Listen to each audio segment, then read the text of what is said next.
अमान अल्लाह साहब के मुबारक जो हिन पुरफतन दौर में दज्जाली दौर यहूद नो नसारन जो इन मुल्क ते एडी त यलगार आ जो उन जो कोई भी मिसाल नथो ॾेई सघिजे। जेतिरो दीन जो नुक़सान हिन इमरानी हुकूमत में थियो आहे मां सम्झां थो त एतिरो कॾहिं बि न थियो आहे। बसि नालो छड़ो आहे ला इलाहा इल्लल्लाह वारो, बाक़ी कमु सॼो अंदरूनी नमूने उन लाहे छॾियो आहे। पूरी दुनिया ॾिसो, सऊदी मुल्क असांजो मर्कज़ मुसलमाननि जो, उन्हनि ते बि अहिड़ा बदबख़्त हुकुमरान जंहिं माना फ़हाइशी खे आम कयो आहे। अहिड़े दौर में हिन वॾी अमान अल्लाह साहिब खे मुबारक ॾियूं था। उन्हनि जे जेके कमकार वारा साथी आहिनि या मुआविन आहिनि, इहे मुबारक जे लाइक़ आहिनि। हर पासे बुराई आहे, हर पासे फ़हाशी आहे। जाॾे तव्हां ॾिसंदो, जाॾे तव्हां वेंदो, दीन जी दुश्मनी एॾी त असांखे त ॾुख काफ़रनि जो हाणे न आहे। हाणे जेके कलमो पढ़नि था असांजा ॾाढ़ी वारा, पटके वारा, निमाज़ी, उहे बि जमात जे क़ुरान जे मदरसनि जे मस्जिदनि जे ख़िलाफ़ एतिरो बुरो दौर अची वियो आहे। क़यामत जूं निशानियूं ख़बर नथी पए अलाए छा थींदो। काफ़र त काफ़र आहे, यहूदी त यहूदी आहे, नसारो त नसारो आहे, कादियानी त उहे कादियानी आहे, लानती आहे। किरोड़ा लानता हुजनि उन्हनि ते काफ़रनि ते, पर मुस्लमान खे छा कयूं असां? कलमो बि भरनि था, उन जे हूंदे बि यहूदियुनि जा ग़ुलाम बणिया वेठा आहिनि, यहूदियुनि जा एजेंट बणिया वेठा आहिनि। यहूदियुनि वारो जेको पैगाम आहे उन खे आम करण जे लाइ, मुस्लमाननि मां ईमानी जेका कलमे वारी गैरत आहे उन्हनि जे ख़तमु करण जे लाइ हाणे मुसलमान कमु था करनि। अल्लाह साईं को दुआ घुरूं था, हे जेके प्रोग्राम क़ुरान पाक जा जलसा, दीन जी ख़िदमत हले थी, रब साईं खे पार था। अल्लाह साईं हक़ वारनि जी मदद फरमाईंदो, हिफ़ाज़त फरमाईंदो। हिन वक़्तु पूरी दुनिया में, छड़ो पाकिस्तान जी ॻाल्हि नथा कयूं, पूरी दुनिया जा मुसलमान हिन वक़्तु मौलाना फज़लुर रहमान साहब जे दीदाड़ायूं वेठा आहिनि त हिकु ई इहो शख़्स आहे, अल्लाह साईं उन्हनि जी हिफ़ाज़त कराए। पूरो मुकमिल जेको दीन जी जेका पूरी जो पूरो मिक़दार आहे उन जे मथां अमल करे थो। ज़ालिमनि सां, अंग्रेज़नि सां, यहूदियुनि सां, एजेंटनि सां, पंहिंजनि सां, दुश्मननि सां मुंहुं ॾिनी बीठो आहे। हक़ वारी जेका जमात आहे जमियत उलमा इस्लाम, हिन वक़्तु तव्हांखे मीडिया हर हिक खे मोबाइल आहे। कराची में ॾिसो मदीना मस्जिद, कोई बि गॾु कोन्हे जमियत उलमा इस्लाम खां सवा, सिर्फ़ जमियत उलमा इस्लाम। राशिद महमूद सूमरो असांजा अॻवान उते नारो हणी बीठा आहिनि, बाबा जेकॾहिं मस्जिद रहंदी त अॻ में असां कंधो कपाईंदासीं, पोइ मस्जिद शहीद कोन ॾींदासीं। काॾे बि मज़हबी पार्टियूं, काॾे बि हुन कलमे पढ़ण वारा मुस्लमान केॾा आहिनि, कंहिंखे ज़रूरत न आहे। यहूदियुनि एॾो हुननि जे मथां कंट्रोल कयो आहे, एॾी हुननि जे मथां महिनत कई आहे, जो कलमे वारो पंहिंजे दीन खां बेज़ार आहे। बसि दीन सम्झो अथऊं तबलीग खे, दीन सम्झो अथऊं निमाज़ खे, हज खे, ज़कात खे, बसि बाबा दीन इहो आहे। अरे साहबा जी ज़िंदगी पढ़ो, नबियनि जी ज़िंदगी पढ़ो, नबी पाक सल्लल्लाहु अलैहि वसल्लम जी कुर्बानी ॾिसो, साहबा जी कुर्बानी ॾिसो। काॾे वई असांजी मुस्लमानी? सिर्फ़ु कलमे जो छड़ो असांखे बसि नालो आहे मुस्लमान। न त हिन महिल असांजी कराची भिड़ा सिंध मुस्लमान, पाकिस्तान, हीअं जवाम थी पिया। कंहिं जज खे ताक़त हुई, हुकूमत खे ताक़त हुई? सिर्फ़ु जेके जमियत उलमा इस्लाम जा मेंबर या को अहिड़ो को गैरतमंद मुस्लमान हूंदो नाले वारो, उहो अची शरीक थिए थो। बाक़ी कुल वेठा आहिनि चुप कयूं, साईं हुकूमत सां टकर। अरे बाबा हुकूमत जे तव्हांखे बेगैरत करे रना तव्हांजे घरनि में नचाए, चुप करे वेही रहो। होरियां होरियां ईअं करे सभिनी खे बेगैरत कंदा। हे त दुआ कयो जमियत उलमा इस्लाम अल्लाह वारनि जी जमात आहे, वाहिद जमात आहे, जंहिंखे अल्लाह सां एॾी जुर्रत, कुवत, ताक़त ॾिनी आहे।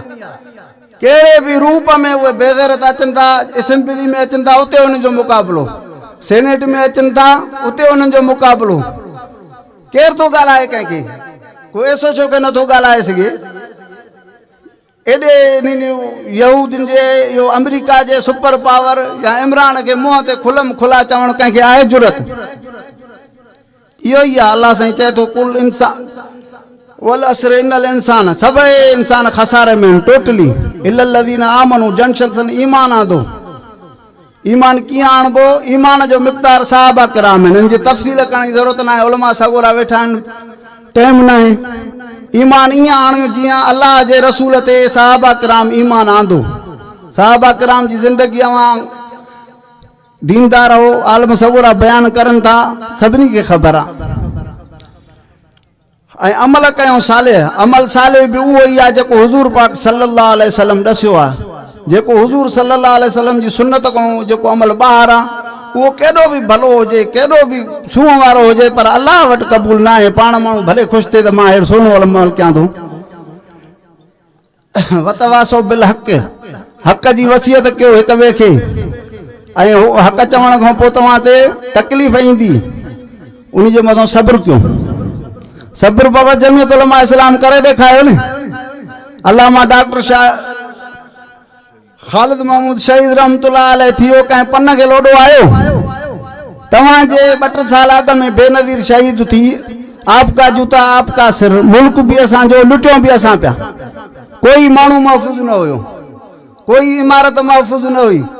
कोई दुकान महफ़ूज़ न हो कोई औरत महफ़ूज़ न हुई जो रोड ते निकिरे अल्हम्दुलिल्लाह जमीयत उलमा इस्लाम हक़ भी चए थी वरी सब्र भी करे थी मौलाना साहब ते हमलो थियो हैदरी साहब ते हमलो थियो दीन ते केॾा हमला थियनि था पर उन के बर्दाश्त करे यहूदिन जे चालाकिन के समझी करे अल्हम्दुलिल्लाह उहे हक़ भी चवनि था सब्र भी करनि था इन जे करे हिन वक़्तु काई भी पार्टी ना है वो पार्टनर बेजार थी वो मौलाना साहब जे कढ लगान उन्हीं के पीडीएम जो अगवान कयो थो कंहिंमें जरूरत हुजे त पाण थियना नी हिन वक़्तु तव्हां असां बेसमझ माण्हूअ जो अञा भी इन्हनि वॾेरनि जे ॼामनि जे ऐं खाननि जे कढ लगा पिया आहियूं त इन्हनि मां भलाई थींदी अचो हुजूर पाक सल्लल्लाहु अलैहि वसल्लम जे दीन में कलमो पढ़ियो अथव उन्हनि जी ग़ुलामी कयो दुनिया भी सोहणी थिए आख़िरत भी कंहिंखे न थो कुझु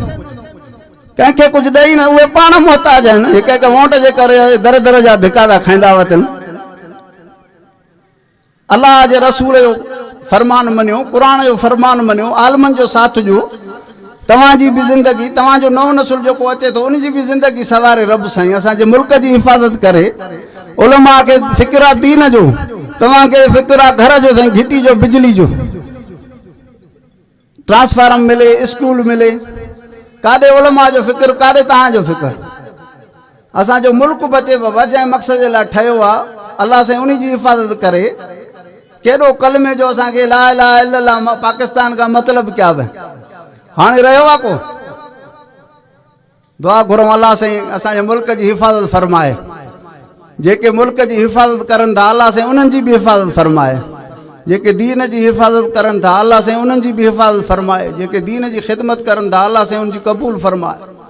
अल्लाह साईं तूं ख़ुसूसन मौलाना फज़लुर रहमान जी अल्लाह साईं तूं हिफ़ाज़त फरमाए उन खे कामयाबी अता फरमाए उन खे हिम्मत ऐं जुरत अता फरमाए उन्हनि जे जेके साथारी आहिनि जेके जमात जा कारकुन आहिनि जेके सिपाही आहिनि रज़ाकार आहिनि सभिनी जी अल्लाह साईं तूं हिफ़ाज़त फरमाए जेके असांजा कारकुन वोटर आहिनि अल्लाह साईं तूं इन्हनि जी बि मदद फरमाए इन्हनि खे बि ग़ुलामी खां आज़ादु फरमाए तूं पंहिंजी ग़ैबी मदद सां अल्लाह साईं तूं कलमे पाक जे तोहफ़े तूं पंहिंजी महिरबानी फरमाए असां समूरनि जी हाज़िरी खे क़बूल फरमाए इन जलसे खे क़बूल फरमाए अल्लाह साईं इन इलाइक़े खे आबाद फरमाए इन क़ुरान पाक सां असांजा सही ताल्लुक़ अता फरमाए इन जो अदब एहतराम नसीब फरमाए उन जे मथां अमल करण जी तौफ़ीक़ अता फरमाए हिन भलारी मजलिस जे तुफ़े अल्लाह साईं जेके असां में ज़ाहिरी बातिनी बीमारियूं आहिनि अल्लाह साईं उनको शफ़ा अता फरमाए जेके मकरूज़ आहिनि अल्लाह साईं उनखे करदम और निजात अता फरमाए जेके परेशान हाल आहिनि अल्लाह साईं तूं उनजी परेशानी दूर फरमाए मुंहिंजा मालिक साईं जेके जाइज़ मक़सद आहिनि भलारे प्रोग्राम जे करे समूरनि जा पूरा फरमाए दुनिया भी असांजी सोहणी फरमाए आख़िरत भी सोहणी फरमाए असांजे मस्जिदनि मदरसनि जी हिफ़ाज़त फरमाए अल्लाह साईं असांखे ताक़त कोन्हे राशिद महमूद कहिड़ी ताक़त आहे तुझे ज़ोर ते तुझे ताक़त ते सिर तुरी ते खणी ज़ालिमनि खे ललकारे थो अल्लाह साईं तूं उनजी हिफ़ाज़त फरमाए मस्जिदनि जी हिफ़ाज़त फरमाए मदरसनि जी हिफ़ाज़त फरमाए हिन ग़रीब मुस्लमान जेके घरनि में चोराकारी वधी वई आहे बदअमनी वधी वई आहे अल्लाह साईं तूं इन्हनि जी हिफ़ाज़त फरमाए असांजे कामोरनि खे असांजे हुकुमराननि खे अल्लाह साईं असांजे वॾेरनि खे तूं ईमानदारी नसीब फरमाए रहम ॾेई मुंहिंजा रब साईं उन्हनि में रहम विझ तूं दवाऊं उन्हनि जूं वॾियूं आहिनि इलेक्शन खां पोइ असां तकनी कोन था अल्लाह साईं तूं असांजी मदद फरमाए अहिड़ो हुकुमरान ॾे जेको ईमानदार हुजे रहम दिलि हुजे जेको मुल्क ते अवाम ते मज़लूमनि ते रहम करे दीन जी हिफ़ाज़त करे दीनदारनि जी हिफ़ाज़त फरमाए रब्बना आतिना फ़िद्दुनिया हसनतम व फ़िल आख़िरति हसनतम व क़िना अज़ाबन्नार वाफ़ अन्ना वग़फ़िर लना वरहमना अंत मौलाना फंसुरना अलल कौमिल काफ़िरीन हस्बुनल्लाह व निअमल वकील फनिअमल मौला व निअमन नसीर ला इलाहा इल्ला अंत सुब्हानका इन्नी कुन्तु मिनज़ ज़ालिमीन सुब्हानल्लाह व बिहम्दिही सुब्हानल्लाहिल अज़ीम व बिहम्दिही अस्तग़फ़िरुल्लाह रब्बिग़फ़िर वरहम्हुमा अंत खैरुर राहिमीन रब्बिरहम्हुमा कमा रब्बयानी सग़ीरा रब्बना हब लना मिन अज़वाजिना व ज़ुर्रिय्यातिना क़ुर्रता अयुन वजअलना लिल मुत्तक़ीना इमामा रब्बि जअलनी मुक़ीमस सलात व मिन ज़ुर्रिय्यती रब्बना व तक़ब्बल दुआ रब्बना इग़फ़िर ली व लिवालिदैया व लिलमुअमिनीना यौम यक़ूमुल हिसाब सल्लल्लाहु तआला अला खैरि ख़ल्क़िही मुहम्मदिन व आलिहि व सहाबिही अजमईन बिरहमतिका या अरहमर राहिमीन आमीन ला इलाहा इल्लल्लाह।